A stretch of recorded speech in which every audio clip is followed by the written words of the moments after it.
Attack on the USA. 4 airliners are hijacked, turned into devastating bombs.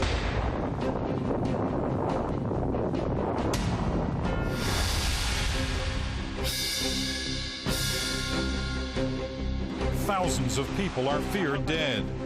I hope I live. It's coming down on me. The world, shaken, recoils in horror.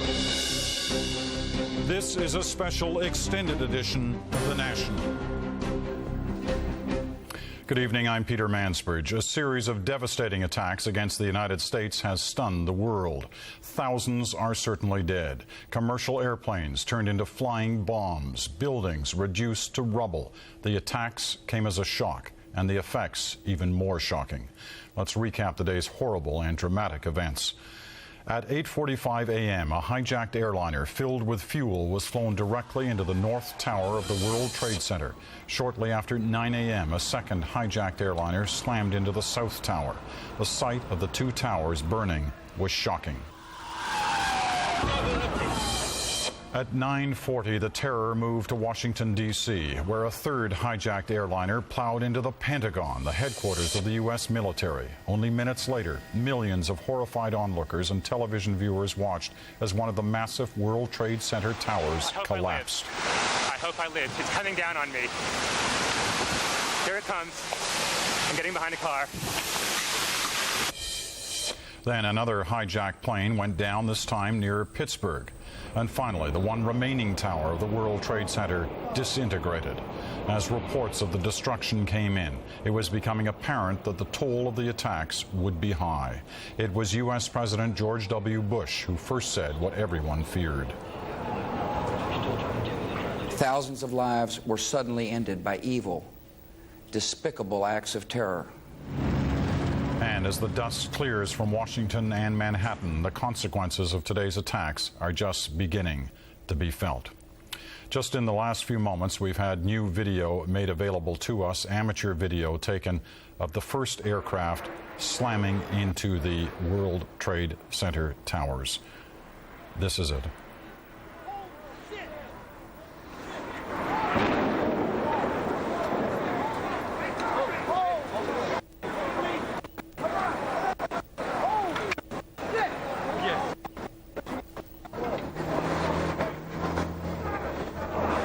All these pictures today stunning, that one no less than all the others. Reporter Steve Irwin has been covering this story since it began early this morning. He joins us with the latest from Manhattan tonight, where desperate rescue operations are still underway. Steve.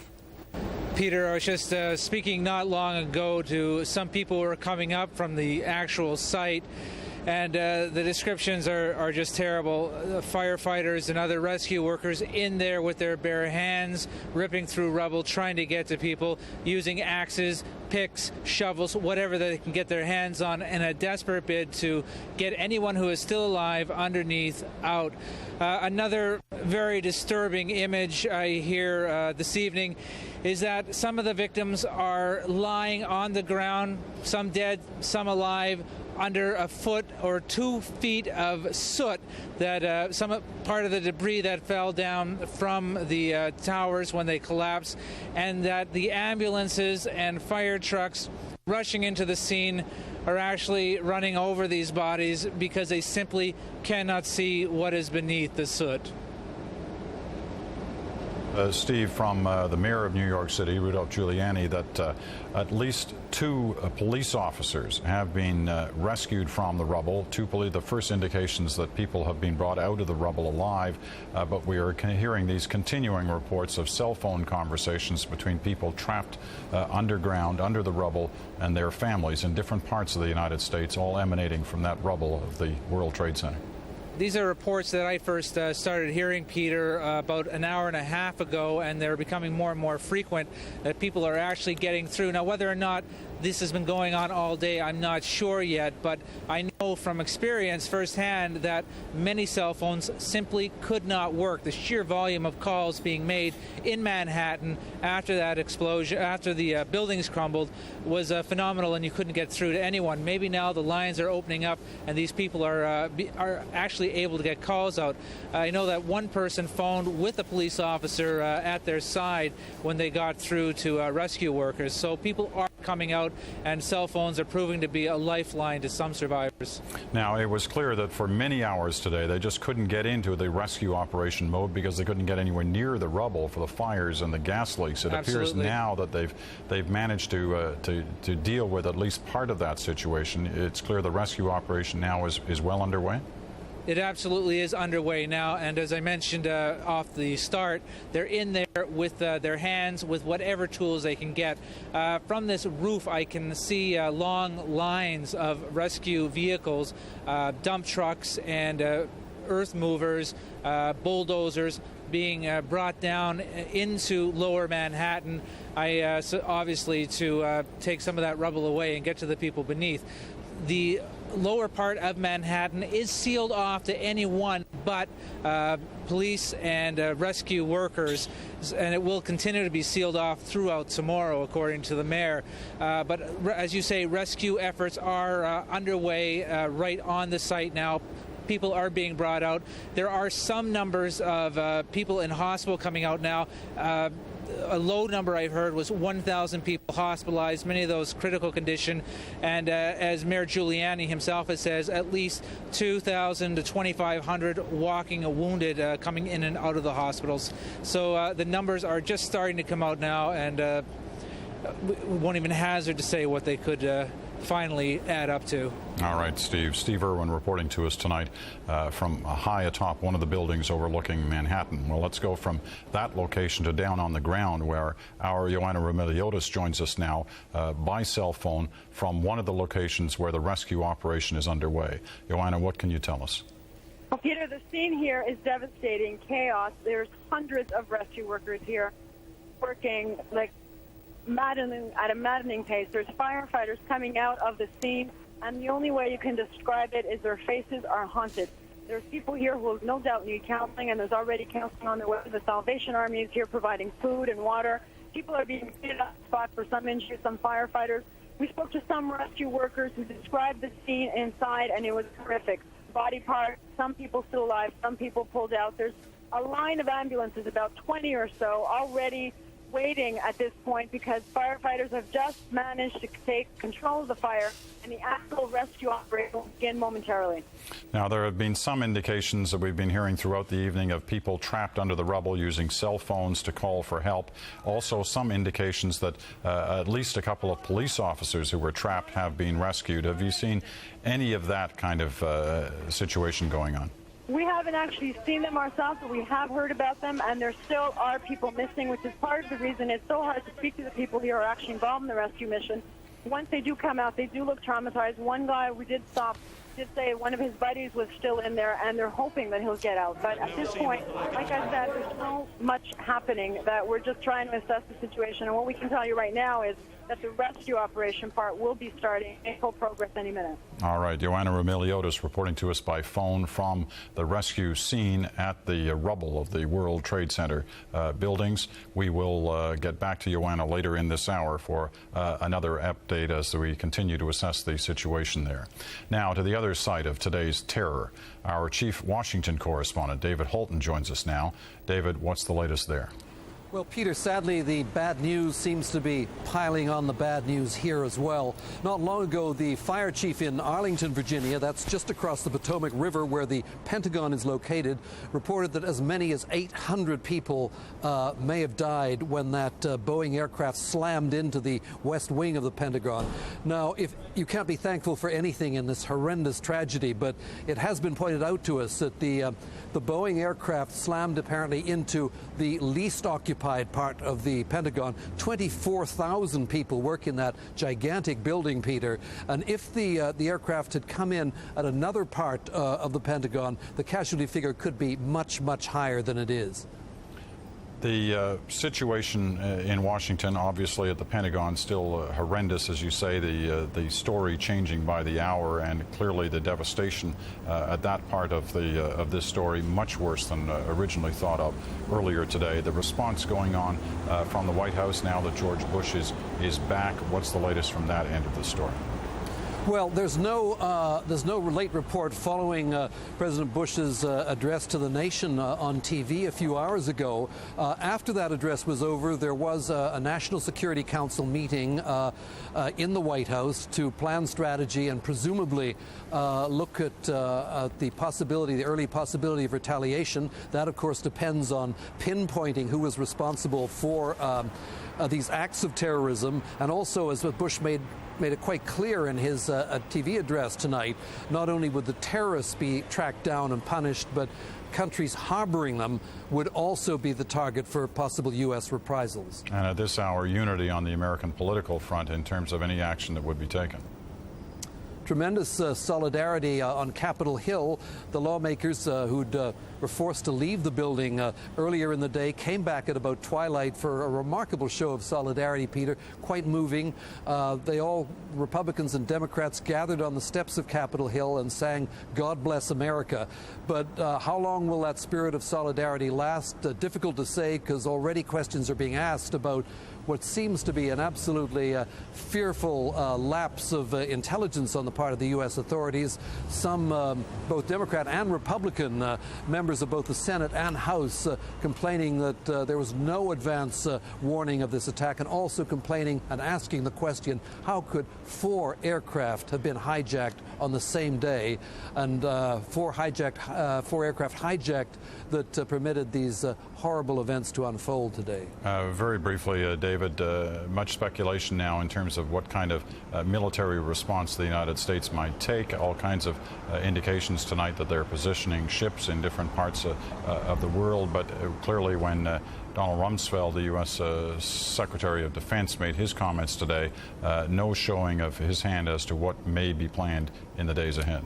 It's very difficult to say. Of course, the U.S. Armed Forces on the highest alert right across the world, particularly being reinforced in the Persian Gulf area.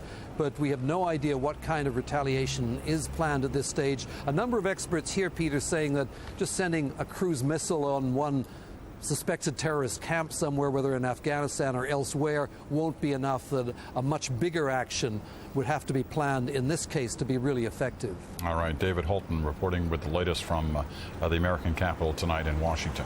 Well, to Ottawa now, and our chief political correspondent, Jason Moskowitz. Jason, what is the latest situation in Ottawa? What can you tell us from there? Well, we know, Peter, that Foreign Affairs has been very busy taking calls from Canadians concerned about fellow Canadians in New York City. The number was given out all through the day for Canadians to phone here in Ottawa. 12 to 20 operators have been inundated with calls since noon today. This would indicate, because logic would dictate to a certain point, Peter, that people concerned about relatives and friends in New York City would phone their personal numbers.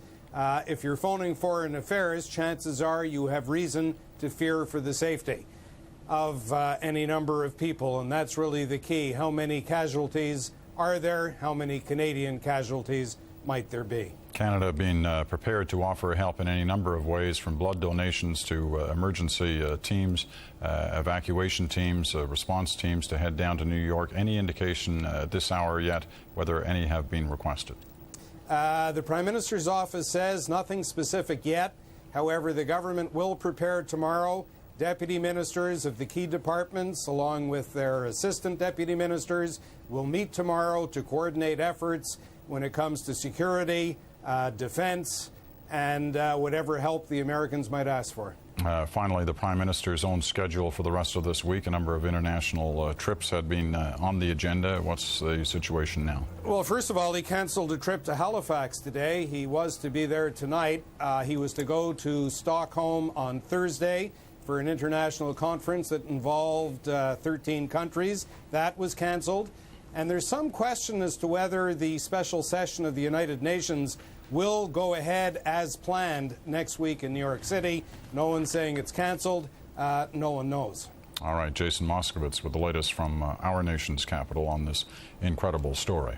Well, no one at Canada's airports and borders has ever witnessed a day like this one. Tense, confusing, chaotic. The CBC's Terry Malefsky is at the Vancouver airport tonight, where flights bound for the United States from Asia made an unplanned stop. Terry, the latest from your vantage point. Well, Peter, as you know, Canada tonight has become a kind of staging ground for literally hundreds of aircraft that had the misfortune to be in the air at the time of the attack of the World Trade Center. It's caused a logistical nightmare across the country, notably here in Vancouver. Firstly, because, of course, it's the only major Canadian airport on the West Coast, and secondly, because of the very high volume of trans-Pacific traffic across from Asia to the United States West Coast and points beyond, so that we are literally a parking lot here in Vancouver for jumbo jets from all over Asia that were bound for the United States and were diverted here to Vancouver. 34 wide-body jets, some 6,000 passengers arrived here on an unplanned stop, as you put it, during the last 6 hours. They finally got them all cleared out now. Many of them have gone on buses to Seattle, or they've been accommodated here by their airlines. Some, though, I just spoke to a gentleman from Saigon who, until a moment ago, was wandering around the empty airport without a place to stay, trying to get from Saigon to Los Angeles. In most cases, though, people have been accommodated. They have no idea when the U.S. Federal Aviation Administration is going to open the United States to air traffic again. Could be not sooner than noon, we're being told, but could be longer than that. And in the meantime, one interesting feature of the impact on these passengers is that, with one exception, we found one case where the pilot told the passengers the truth, that there was widespread terrorism in the United States, the reason for the diversion to Vancouver. But in every other case, the pilots all made some excuse, such as it was a mechanical problem, there was a medical emergency, and most of these people who got off these flights, 6,000 people, were interviewing us about what happened. They had no clue until they arrived. They circled the airport for maybe an hour, then they sat on the tarmac for an hour and a half, then maybe 4 hours to get through the security and immigration, very tight security, because they wanted to search all of these passengers and make sure that there wasn't perhaps some other unknown hijacker that may have chickened out. And they are just now, Peter, we've talked to the RCMP within the last half hour, starting to look at what maybe 10,000 bags that came in on all those planes. All those passengers have gone through, but not with their bags. So this story isn't over. All right. Terry Malefsky reporting to us tonight from outside the airport in Vancouver. Well, let's look live once again at New York. It's now early Tuesday morning in the American city, trying to recover from the devastating events of Monday. Now, Wednesday. I want to get my days right here. It's been a long last more than a dozen hours. It's early Wednesday morning now in New York City after the devastating events of Tuesday. Now, all throughout these past hours, there has been speculation as to what kind of death toll we are going to be looking at. We know that thousands, tens of thousands of people worked in those two towers, but everybody has been shying away from any numbers. The first sense now of what we can expect in the hours and days ahead.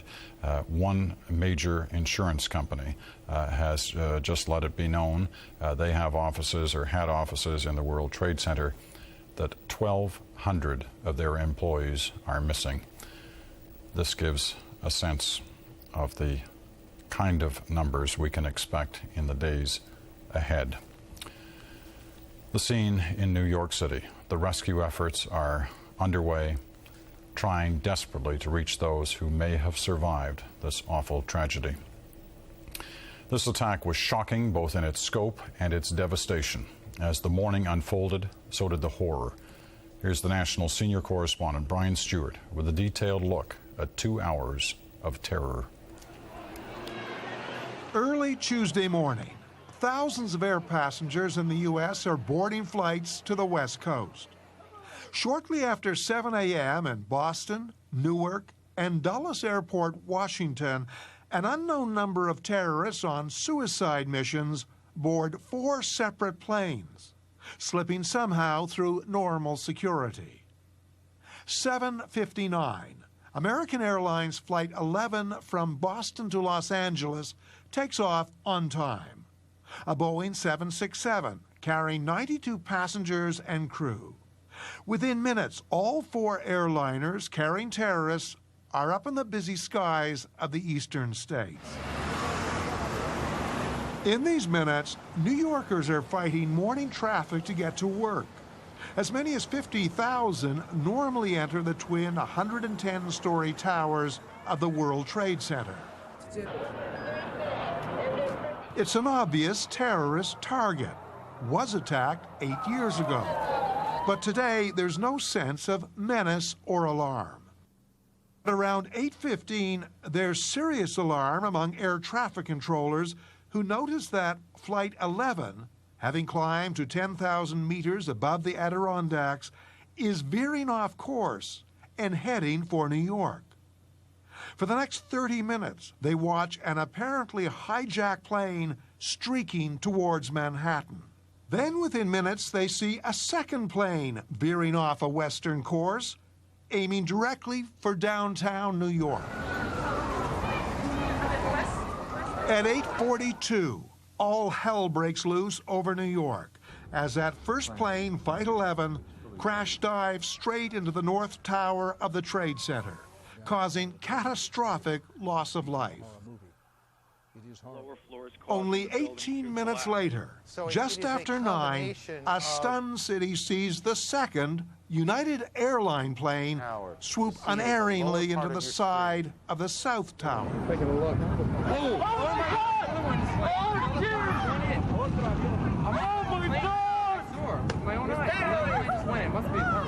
I basically got on all fours and I just crawled to the door, hoping that I was crawling the right way. And there's more on the way. At 9:38, American Airlines Flight 77 crashes by the west wing of the Pentagon. A Boeing 757 with 64 aboard, it had taken off from Washington's Dulles Airport before swinging around to dive onto the very command center of America's military. Minute by minute, horrors mount. Just after 9:50, the unthinkable. Back in New York, the entire South Tower of the Trade Center collapses in monstrous avalanche of concrete and steel, bearing huge numbers of wounded and rescuers.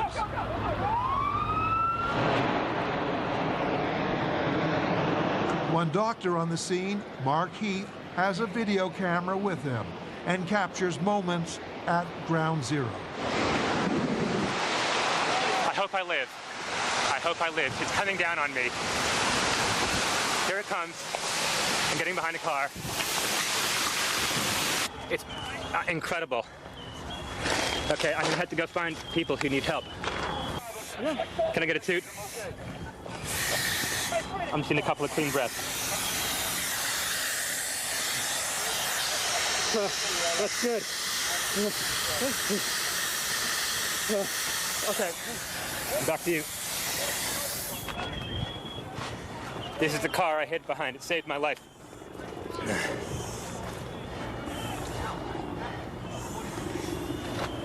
Oh, wait, maybe it was this one. They say someone needs help. Yeah, Mike! Mike! Mike, come over here! Yeah! Anybody need a doctor? Where are you? Don't have oxygen.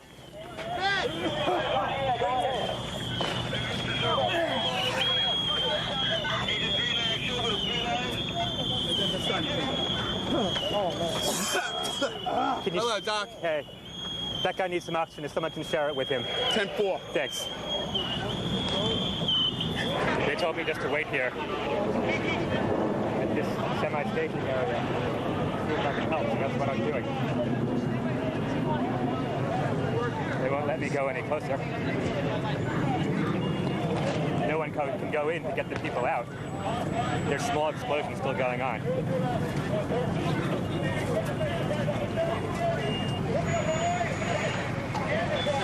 So far, I just seen some people who needed oxygen from the dust.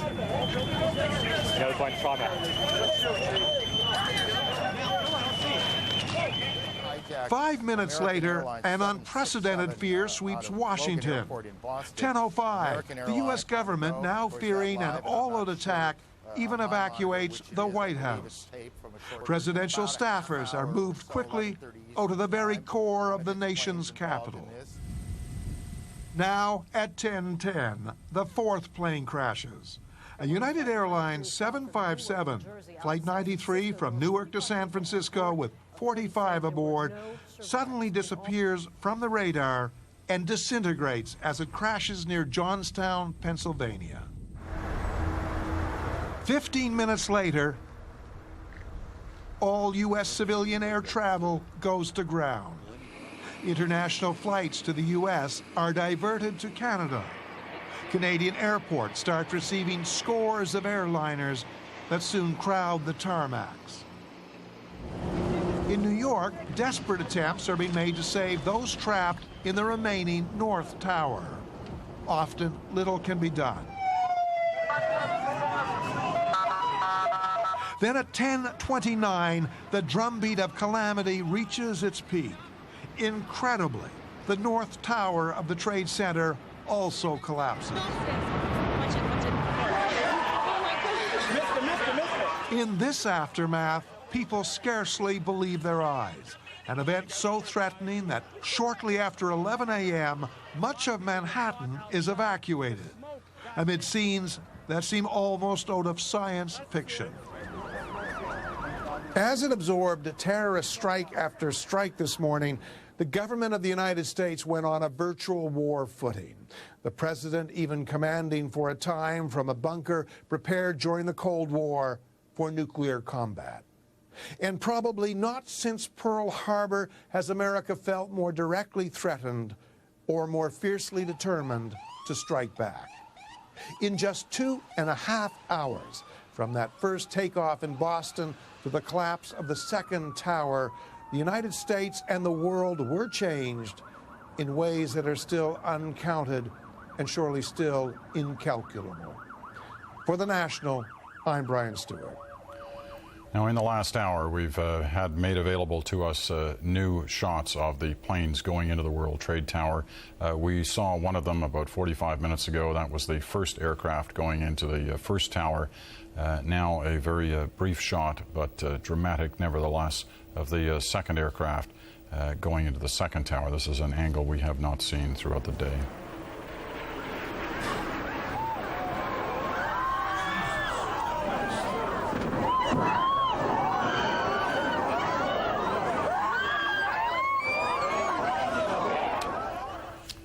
It is, I mean, how do you react in any way to that? It just does not look real. It looks surreal. It looks like a movie, one of the Hollywood productions, but it's not. It's real, very real. In this country, word of the attacks stopped Canadians in their tracks. They gathered in front of televisions in public areas. They got on their cell phones to let others know.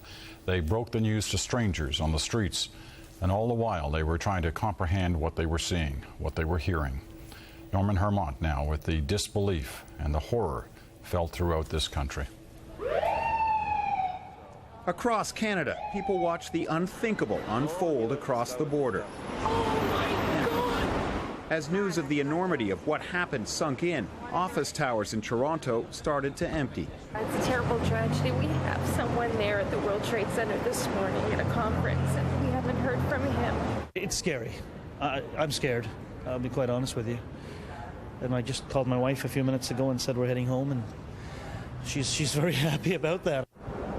No matter where people were, the reaction seemed to be the same: disbelief. It's like a movie. It's not real.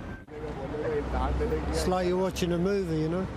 It's insane. It's just like a movie. It isn't. It's actually surreal to me to see it on TV and see major buildings collapse. For many people, there was sympathy for a country so tightly connected to Canada. For all the people who have died, please bless them, Lord, and their families. In Saskatoon, there were prayers from these students and questions about what comes next. What's going to happen in the next week or 2 weeks? Like what the United States is going to do? What if people are actually going to admit that they were the ones who did it and why they did it? In city after city, people were transfixed by what they were seeing. Some concerned events could now spin out of control. President Bush is already saying that he's going to hunt down whoever's responsible. I don't know. I'm just scared that we're going to have to be on our way to war. Everywhere, there was a sense after today, the world may never be the same. As of today, this will affect everybody around the whole entire world. No matter where you live in, what town you're in, it will affect you somehow. The question being asked more than any other, why? I just wish there wasn't that hate. Because that's a problem. The problem for many people now, dealing with the devastation so close to home.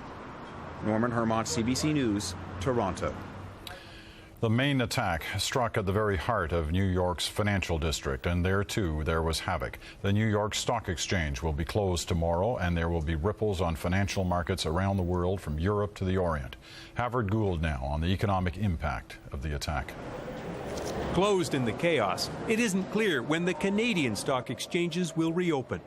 The American stock exchanges will remain shut for at least another day, as the world's biggest financial center struggles to understand the extent of the losses, the buildings, the infrastructure, the people. Clearly, there are going to be some disruptions to financial businesses and to other businesses that were located in the affected areas. Stock markets around the world slid when the attack started, but economists can only guess at the full impact to be felt in the days ahead. The big picture right now is extremely uncertain. We already had a lot of doom and gloom about the global economy. This is just going to add to that. I'm very concerned for colleagues in New York, obviously, and it's unprecedented what we're seeing happening, so impossible to predict, but I can't say it's going to be good news. The key, the U.S. consumer, the last pillar holding up the economy in North America. Americans have been resolutely spending in the face of mounting debt, layoffs, and shutdowns. Now this. There is no question that the confidence in the U.S. has been shattered. We have been in a recession, but this is going to be another blow. How U.S. consumers react may well decide whether the world is plunged into a global recession. Over the past year, we've seen financial turbulence. But we've never seen the type of financial turbulence precipitated by these types of terrorist acts before, so to predict their outcomes is impossible. So only when the first shock is dealt with and when institutions like the stock markets get up and running again, only then will it be possible to truly assess the economic damage done here to the economies of the United States and the world. Havard Gould, CBC News, Toronto. Well, all day, a lot of Canadians have been worried about people they know in New York City, family, friends, colleagues. Joan Leishman now on how some Canadians spend an agonizing day watching and waiting. It is embedded in the building. I can't see from my vantage point whether it has come out the other side.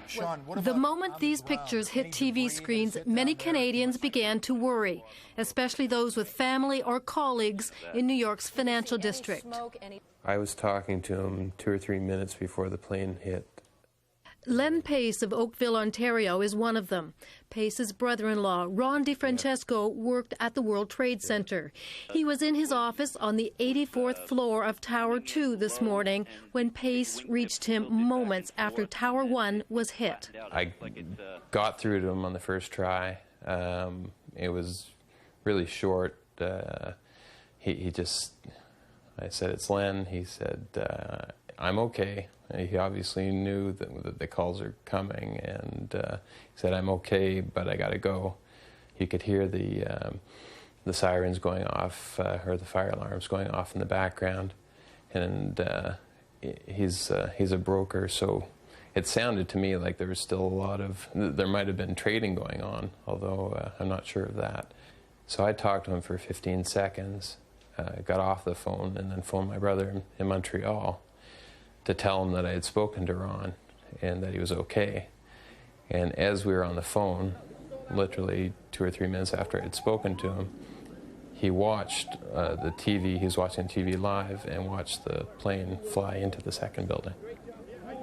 We were both fairly technical, my brother and I, and we both sort of immediately said, I said, where did it hit?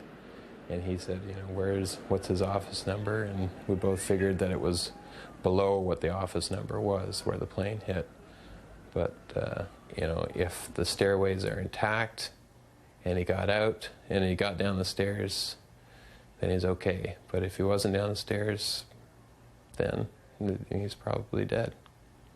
There was no final word for 3 hours. Start thinking of eventualities of, you know, funeral planning, and if he was still in there, that there's no way that they would have found his body, I don't think. So just going through that process of grieving, even without a body, there's all sorts of things that you start thinking about that, you know, getting ahead of yourself maybe. Finally, you know, after basically a couple hours of trying to find out what was happening, I decided to come home, and I got here at about 11:30 or 12:30. And as I drove into the driveway, my wife came out and gave me a big hug and said that he's okay. He talked to Mary, my sister, and he's fine. Pace himself works as an investment realtor in Toronto's business district and knows of many others who had friends or family in the Trade Center complex. There's a neighbor who's got work colleagues down there who one of his colleagues might have lost a couple of relatives. And I think that there's probably 20 or 25 people within 1 degree of separation from me that I know who would have worked down there.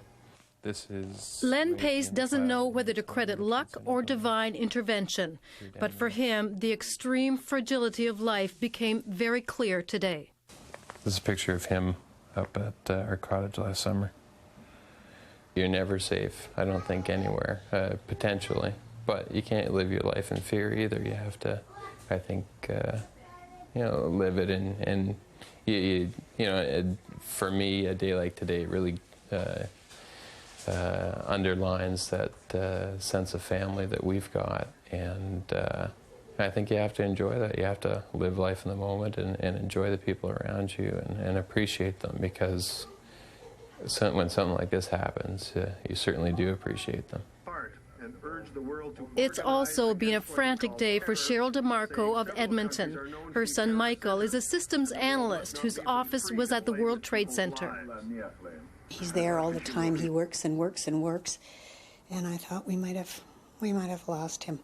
And I really was calling his wife to make sure that she was okay. She's got a new baby, and then when I got the answering machine, I thought, oh my God, Michael, pick up. And he did, but he picked up thinking I was his office, calling back because they'd been cut off. And I said, this is what happened. Your building has been hit. Thank God you're at home.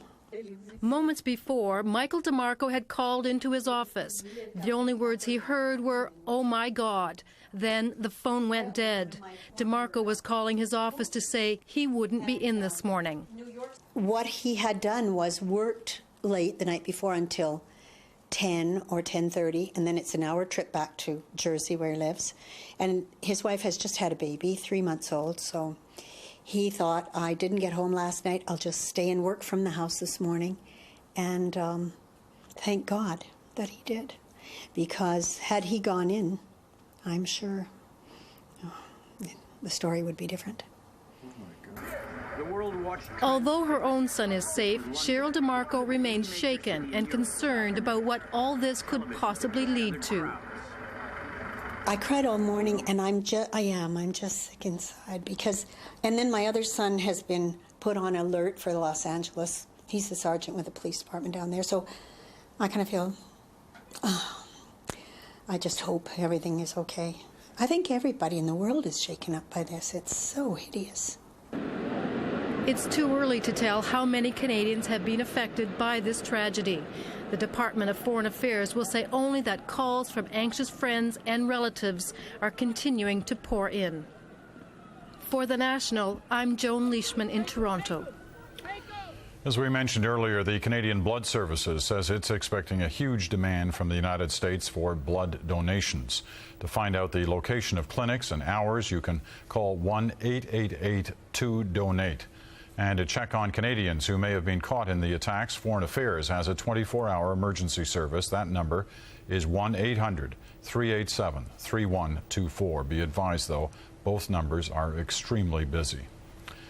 Of course, once the scope of the attacks hit home, concern and anger spread quickly across the entire United States. The CBC's Diana Swain was on assignment in Florida when all this happened. She captured some of the reaction in that state. It's monumental, the scope of the catastrophe. The enormity of what happened was delivered by a small screen. It's just madness, I think. Just kind of shocking. 10,000 people, and that's not even a final count yet either. It's probably more than that. Here in small-town Florida, where the local lumber yard has been around for decades. Probably the worst thing that ever happened in this country in a year. The only talk was about the attacks. Crazy, crazy people out there. I think it's an act of war, but don't know who we're at war with. Fearful of more attacks, parents were taking no chances. I went and got my son out of school. She thought the airplanes were going to bang into our school. She wasn't alone. Parents rushed to take their children home. I was scared for him, and I know that in the schools, I used to work for a school, that they'll turn the TVs on and let the kids see what's going on, and I was afraid that he might be a little scared about it too. I'd rather have them with me. When he sees what happened? Yes. Teachers tried to keep the students calm while dealing with their own stress. What was your reaction to it when you realized what was happening? Well, I think everyone was shocked. I think any time the United States is attacked, you know, we're gonna be in shock because we think it can never happen in the United States. No one here took any chances. Back at the lumber yard, talk quickly turned from anger to retaliation. Times have changed. A bunch of crazy people out there that have no respect for nobody. Well, a country that harbors a fugitive, they're no better off than the damn fugitive. Nope. They want the countries involved to pay. I feel like if that's the country that is covering him, that they ought to level the whole country. We need to go back to an old-fashioned isolation. We need to back up a little bit. We need to take stock. The attacks happened hundreds of kilometers away, but even here in small-town Florida, people are traumatized and afraid. The reality of just how vulnerable they really are has been brought home with horrifying clarity. Diana Swain, CBC News, in Oakland, Florida.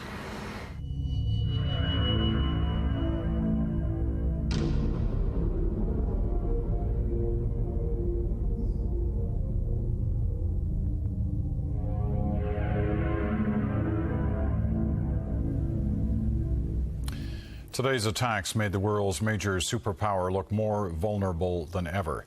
Tonight, officials at every level in the United States are saying never again.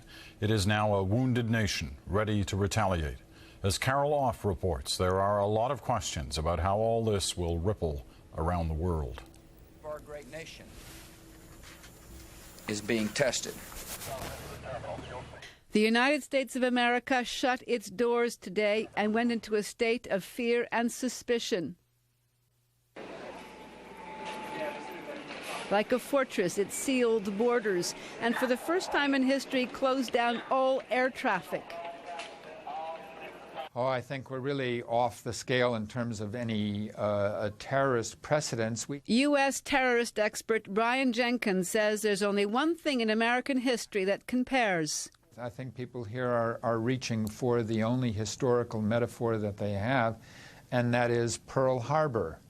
This, in effect, will be the Pearl Harbor of the beginning of the 21st century, a signal event that somehow is seen as bringing about some fundamental change in how the United States may look at the world. The United States has been the target of terrorism for decades. A violent attack on a U.S. embassy in Beirut 20 years ago shocked Americans. But in 1993, when a bomb exploded at the World Trade Center, terrorism took on a new meaning for Americans. They were not safe, even in their own cities. The U.S. government considered this man the mastermind behind the World Trade Center bombing. Osama bin Laden is called America's #1 enemy, perhaps the most wanted man in the world. Bin Laden is a wealthy Saudi businessman turned holy warrior. He's trained a generation of freedom fighters for Islamic extremism. The U.S. blames him for many attacks, including explosions in 1998 outside 2 U.S. embassies, one in Kenya, the other in Tanzania. By midday today, U.S. security personnel were saying they had good indications that Osama bin Laden is responsible again. He's considered the only one with an organization large enough to do this. John Ziegler is an adjunct professor of political science at Carleton University. But this is an enormously sophisticated operation, both from the intelligence point of view as well as the operational one, and that limits the people who could be involved. And of course, most of the fingers are being pointed at Osama bin Laden in Afghanistan. But Brian Jenkins warns against blaming anyone specifically. It's always a danger that the analysis will look for someone to point to, and that Osama bin Laden will invariably be our default category. Now, to be sure, Osama bin Laden is responsible for a number of attacks and could not be removed from the list of suspects. But we tend to try to personify terrorism, a faceless phenomenon, and identify it in terms of a single villain. In the past, the U.S. has reacted swiftly and brutally to attacks against it. In 1998, American cruise missiles slammed into a pharmaceutical factory in Sudan. The State Department said Osama bin Laden was making chemical weapons there. The U.S. shot missiles at bases in Afghanistan that it claimed were training camps for bin Laden's people. The attacks were also to retaliate against the bombing of the U.S. embassies. But going to war against terrorists is not like conventional war. The difficulty with this one is Osama bin Laden has never taken credit for any terrorist attack and says that it's only the anger at the United States that provokes people to take these responses, and has not claimed any credit for it, and he's not likely to claim any credit for this one in that sense. So no one's taking responsibility, therefore the target is invisible. Buildings were still burning in Manhattan and Washington today when Americans were talking about revenge. I think it's a disgrace, and I think President Bush should act immediately, without hesitation, of the Pentagon, and nuke every terrorist state in the world. I think that anger will demand some type of response that is considered appropriate, although I don't know what response can be and in what measure we would calculate appropriateness here. This is a major attack on the United States itself. We have never in our history suffered a blow of this magnitude. The likely target for the U.S. would be Afghanistan, where it's believed the Taliban government gives refuge to Osama bin Laden. Taliban has denied any involvement. So has every other terrorist organization in the world. Without blaming anyone, President Bush only suggested retaliation would be swift and decisive. But make no mistake, we will show the world that we will pass this test. The political rhetoric out of the U.S. today suggests a lot has changed. The anti-terrorism campaign of the past is now called a war. U.S. politicians and pundits declared that anyone who harbors America's enemies will now have to pay the price. But identifying who or what the enemy is will be the first order of business. For The National, I'm Carol Off. Let's now go back live onto the ground in New York City, where our Ioana Remiliotis is standing by cell phone. She joins us for the latest on the rescue attempt that is going on there, trying to recover bodies, trying to get to the source of serious indications of life still existing under the rubble of the confusion and mess left by the collapse of the World Trade Center towers. Joanna, what is the latest you can tell us? Well, basically, Peter, just what you said. Now, firefighters have been digging away at the rubble all day since it happened, and the actual search and rescue mission has just begun just a few minutes ago. The fear is that there may be thousands of people trapped beneath the rubble. We can see it from a distance. We can't get too close, but we're only about 3 blocks away, and you just see heaps of rubble and wood and dust and this huge cloud of dust in the horizon, and that's what they're fighting against. And the firefighters coming back, they're changing shifts continuously, getting treated for smoke inhalation and so forth. They're coming out looking completely dazed and overwhelmed. And I think that's what's really happening here. People seemed overwhelmed by the enormity of the task ahead. One firefighter told me he found one injured man earlier today, and he kept repeating, one. I found one man. God knows how many more people are in there. And right now, what we're seeing is on the ground, complete mobilization. There's Marine, National Guard, police, firefighters, and the concern again that there's a lot of those people, those rescue officers who are also trapped, maybe up to 200. That's what from the last count. You know, one of the stories we've heard in the last hour or so is on situations like this, they bring in these special kind of dogs, these sniffer dogs who can try to find the source of breathing, any indication of life, but they're having a terrible time with the dogs tonight because there's so much dust that the dogs just can't sniff. That's exactly the issue. Just a few minutes ago, not less, maybe about 20 minutes ago, the first round of sniffer dogs we saw went through, and they haven't come out yet, but the reports coming back out of there is that the dust is so incredibly thick that it's basically stopping people in their tracks. The dogs can't work, the firefighters can't see. They're basically fighting this blind at the moment, and that's what it seems is getting everybody here in a state of shell shock, if you will. Everybody who's coming back from the scene just looks as if they saw a ghost. One man came up to me, and I don't think he even saw me. He just came up to the first body he saw and said, "This is a nightmare. This is the worst night of my life. It was like Beirut in there." And he couldn't continue talking. So that's what we're dealing with, the shock of the actual rescue workers themselves and the incredible challenges they're facing. How close are you to where the buildings fell? We're probably about 3 blocks away. So what we can see, there's an incredibly amounts of trucks and vans and small medical units set up here. The closest hospital is about 10 blocks away, St. Vincent's, which has been mentioned throughout the day, dealing with an incredible amount of triage. But triage setups have been placed here as well. Some people have been working here nonstop for about 10 hours. What we can see from here is incredibly just mounds of rubble and the dust. The dust that we've been hearing about all day, that we've been seeing all day, is still there, and it's still thick. And right now, that's the scene I can tell you about.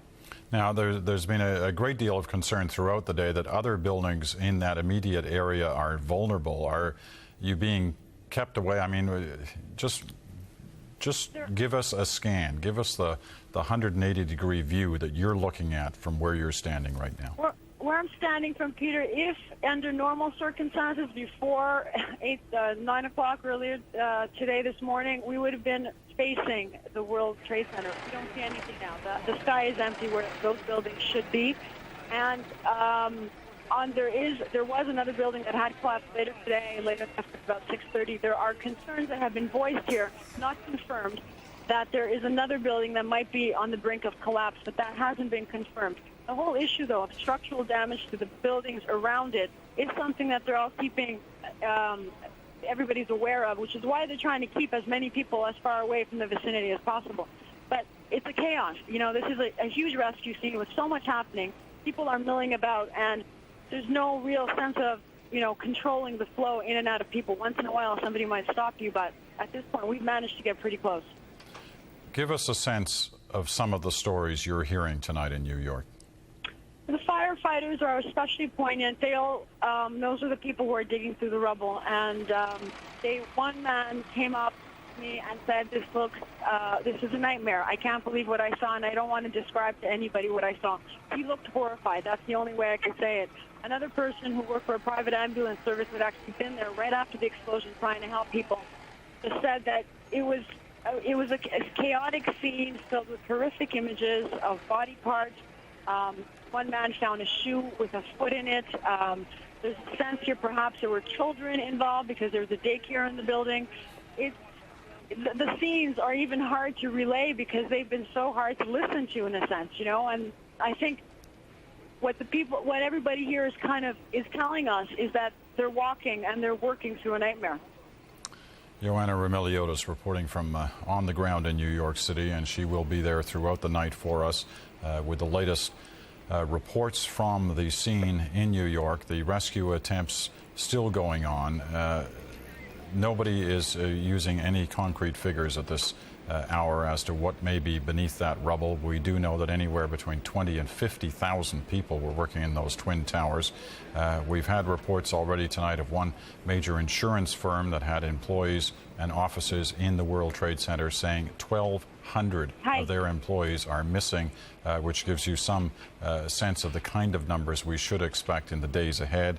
There have been a number of remarkable stories tonight of rescue efforts underway. A couple of police officers who were there as part of the first wave going in, they have been reported rescued from beneath the rubble. There are all kinds of reports of people on cell phones beneath the rubble calling home saying that they're trapped. But we are also obviously aware of the thousands of people who are likely dead as a result of this terrible event in New York City and also the events in Washington. Well, on a day when the world seems very confusing, we count on one person to try to bring a certain clarity for us. Here's Rex Murphy with his point of view. What started this morning at 8:45 New York time, when the first hijacked airplane, passengers on board, was rammed into the first World Trade Tower, was the terrorist 21st century version of Pearl Harbor. What we saw and what we've been seeing all day from the heart of New York and the power center of Washington is a scene of deliberate carnage on a scale and visited with a suddenness that has produced an epidemic sense of shock all over North America. It wasn't just planes which were hijacked this morning. It was the idea that North America was a closed, protected space, was exempt from the dirty forces and staggering pain of present-day history.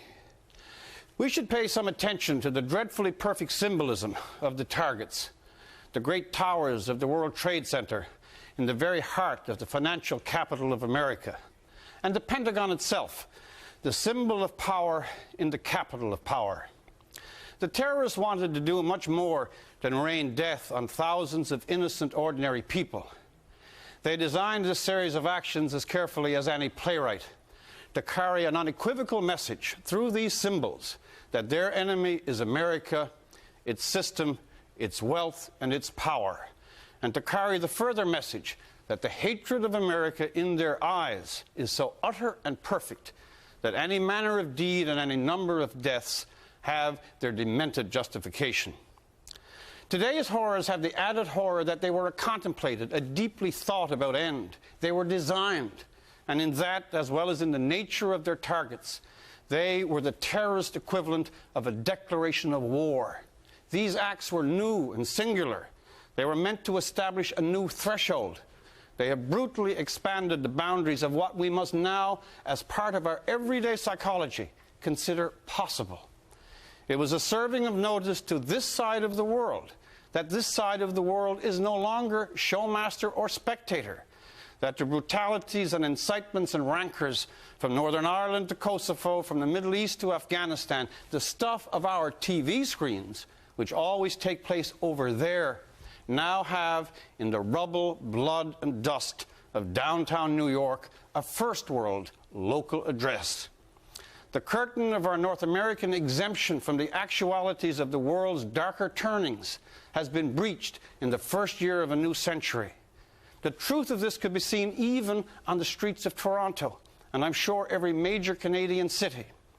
I say even because in this country we sometimes think, next to the US, that we are spectators too, not actors. But here too, the violence today had its impact. People were absorbed and anxious in a manner I have not seen during any other time. Who was responsible? What the U.S. will do in retaliation? For retaliation there will be. Whether today was a complete event or the beginning of some even larger one, these are the awful particulars that each passing hour will ripen. What is already complete is a change in the equation, in the psychological and conventional assumptions under which we, here in the West, have carried out our business and gone about our lives. We won't be talking about Gary Condit or the seating plan of the alliance with quite the same fervor from here on in. We are no longer exempt from the madness and evil of our always unhappily, sometimes fanatic planet. September 11th, 2001, terrorism has gone global. For The National, I'm Rex Murphy.